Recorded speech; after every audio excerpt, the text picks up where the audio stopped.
Hello guys, in this video I'm going to show you how to make this dubbing, and I will talk about this dubbing a little bit, why I like it and how I like to make it. By the end of the video I will also make one fly with this dubbing so you can see how it performs. Although you have seen this dubbing, if you watch my videos you've seen it because I probably use it in almost all my videos. So stick with me. I think there are certain things that can be useful for your future fishing and tying. So thank you very much for being here, and let's go on with it. Obviously for this dubbing mix you will need squirrel, and for that purpose I have squirrel skin, and I like it because of its color. So as you can see here, for squirrel dubbing mix we need squirrel, we need UV dubbing, and we need CDC. That's an optional, like a spice, you know. So as you can see I was using this squirrel a little bit, and now I'll just try something new, so excuse me for the sound. Now let's go.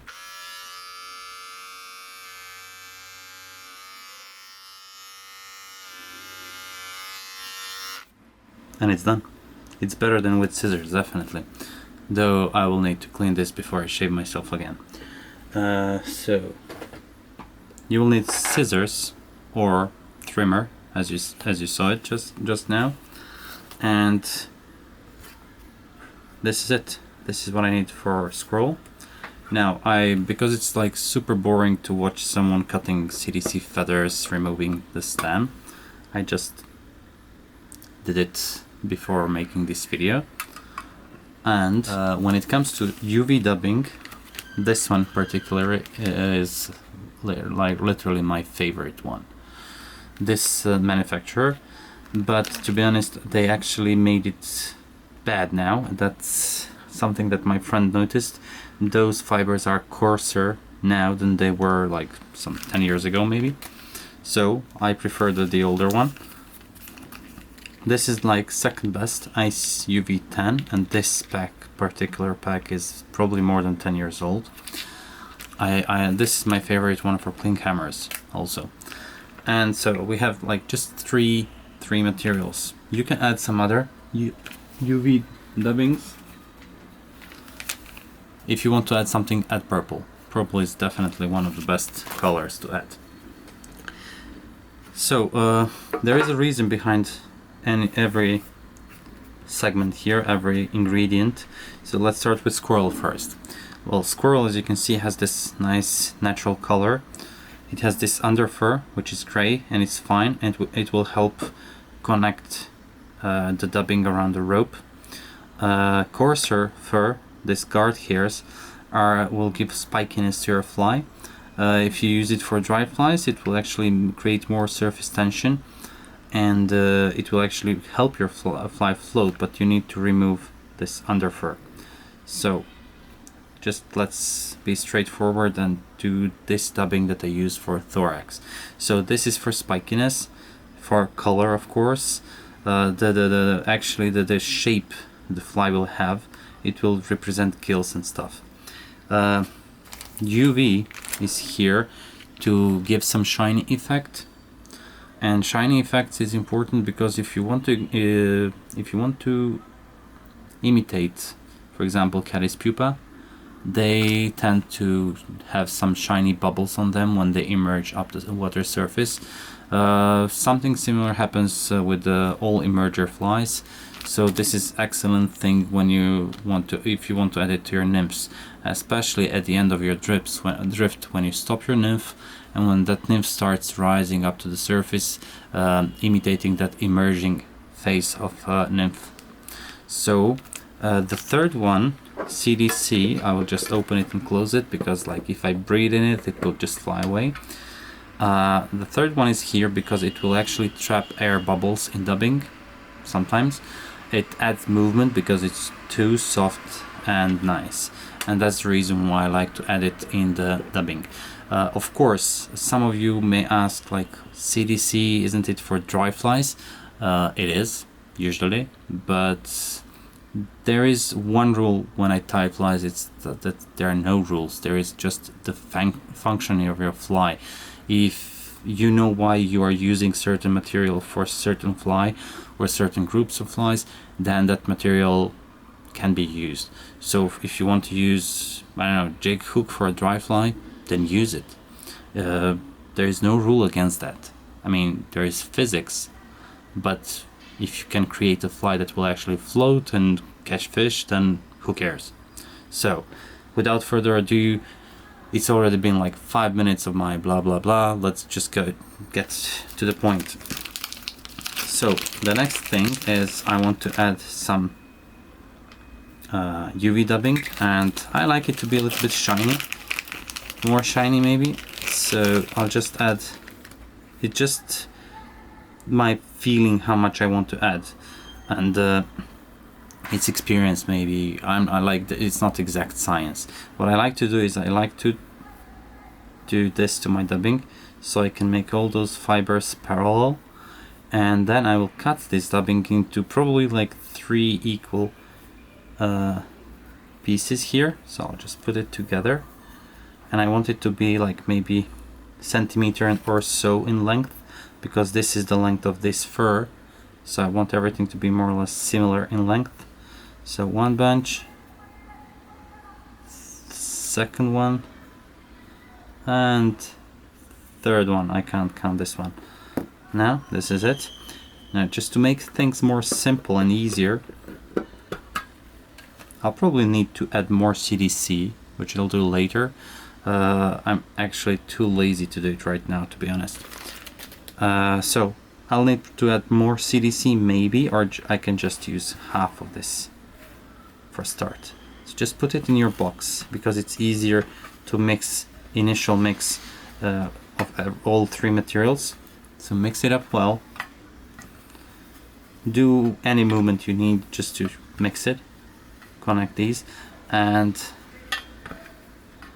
as you do that, you'll notice that everything becomes like a unified. So what you need to do is take everything together, make a little clump, and then pull it apart, and then just put it on the top of it like this. Pull apart and on the top. And then there is also another thing you can do. You can actually put this in your palm and just rub it gently. There are a couple more ways. The easiest one is actually to put it in a coffee grinder, which I don't have, and since I don't have it, I cannot use it. Another one is to put everything in some jar, whatever you have with a lid, and put some couple of coins inside. So it can't be glass jar, because you can break it, because you need to shake it. So put all the ingredients inside, put some coins, and just shake it well, and it should be mixed.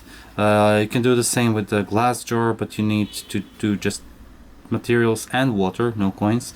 Just shake it like a cocktail and it will mix it well.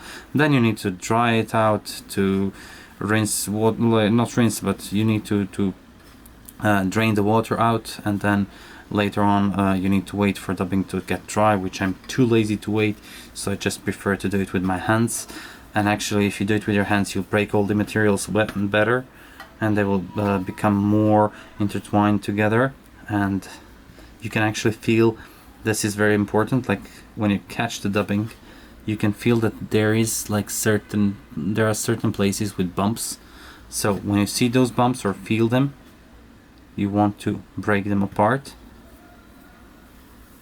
Okay, now you can see that it's already almost done, but it's not perfect yet, so just probably 1 minute or 2, just do it together. And as you can see, it's better if you do it in this box, because imagine if I hadn't done it in this box, all these hairs would be all around. Of course, don't close all the windows and doors around you. You don't want draft blowing around this, because it can just fly away. I mean, it's a bunch of dubbing, and it's like relatively, look at this, the wind can just blow it away. See, and it's quite a big clump of it. So this is it, and now I can proceed to tying one of the flies with this dubbing, and that fly is going to be like super simple. I'm gonna use just like two materials, this dubbing and snowshoe rabbit foot. It's just like straightforward fly. You can use it for any type of fishing. It's a search pattern. I mean, it's super simple. It's definitely one of the best patterns you can use for when you just don't know what to do. Like, you can use it whenever. Just make them in a couple sizes. That's very important. So as I said earlier in the video, I'm going to tie a fly that's made out of dubbing that we just made, and I'm using TMCO 2487 hook, size 12. I think this size is good for as a search pattern because it can represent many things, even terrestrials, and I mean not as the pattern I'm tying, but this size. It's a good searching size, as well as 14. So I'll start with my GSP thread, and there are a few ways I can do this. One way is I can just go with my dubbing from backside to the front, make my wings, make thorax, finish the fly. Or for people who like more durable flies, they can do this thing. So let me show you. You can create a little bit of taper before you tie your fly. Try not to catch, I mean this is GSP, so it's not so important if you just cut. If you touch the tip of your hook, it's okay. It won't break as easily as some other threads, but just be careful. It's better if you're careful. So make a slight taper, or not so slight, I mean it's up to you. And now let me show you what this dubbing can do. With this dubbing you can do many things as any other. So if you take more, you'll just make a thicker dubbing noodle. When you tie it around the body, there will be more fur that you can just brush or comb out, whatever you want to say. But if you want to make it like super thin, slim, you can just use like as little as this. I mean, when you release it, it will just fly away. I mean, that's how light it is. So if you want to make thinner noodle, just use less, and then always dub it in the same direction. So with the thinner noodle, less water will be inside because it will be more compact, so it's more appropriate for wet flies or dry flies even. If you want more spiky body, then use just a bit thicker noodle. So this is an emerger pattern on a dry fly hook, so I don't need it to be like super thick or super spiky. I want that for thorax part actually. So I'm starting from the point where I want to add my wings actually. So I'm going backwards, and because I already made taper, I can just do each wrap next to each other. I don't need to overlap anything. And when I'm done, I just go back with my thread and reinforce the fly, which is sometimes very important, because why would we change fly every like 5 fish if the fly can last 20 or more fish? And as you saw previously, when I touched a couple of times point of the hook with a thread, it didn't break. It means that Charles' teeth won't cut it as easily as other threads. So for this purpose, for the wing purpose, I'm going to use snowshoe rabbit foot in dark dawn color. I previously cut the side of it so I can have easier approach to the fur I like. And for smaller flies I use the rear end. For this medium-sized flies I would use middle portion, and for the largest of flies I would use directly from the foot. So let me just cut this. Now this fur is, even for me, I'm using it like more than 10 years now. It's quite tricky to like just say how much you need. So just take a clump. If you don't like it, add or remove. That's it.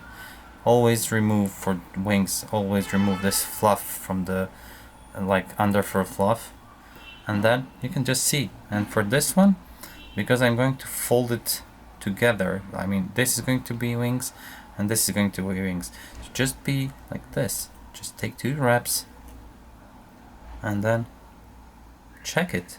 If it looks good, then it is good. So this one is on the bottom line, on like bottom, to be like too little. You can add it just a little bit more, but honestly I like it this way. I like it when it doesn't have so much fur in it. So I'm trying to build a dam right here that will push those front part of wings forward. Okay, this is it. Now I'll just make a couple of wraps around it to put it together, and I'll leave my thread behind. And as you can see, it already has nicely tapered up wing that goes downside and downwards like mayfly wings. So it already looks good.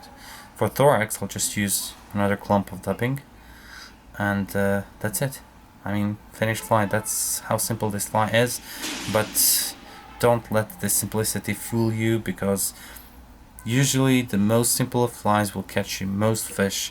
And one of the good things with simple flies is that you can tie them very fast, and since you didn't invest too much time and materials inside in the fly, actually you won't regret when you just break it off on the bottom. Well, this one won't be broken there, but on the tree or somewhere, you'll just break it. You won't wade into the river and destroy the whole spot just because of the fly. I hate when people do that. Just make enough flies for fishing, guys.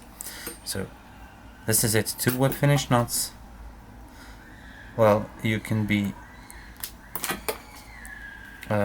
perfectionist, and you can just add a little bit of black marker into this thread. As you can see, it soaks in, and that's it. So let me tell you just one short story about emergers such as this one, but with pheasant tail body, and that's when I realized why I need UV in my flies.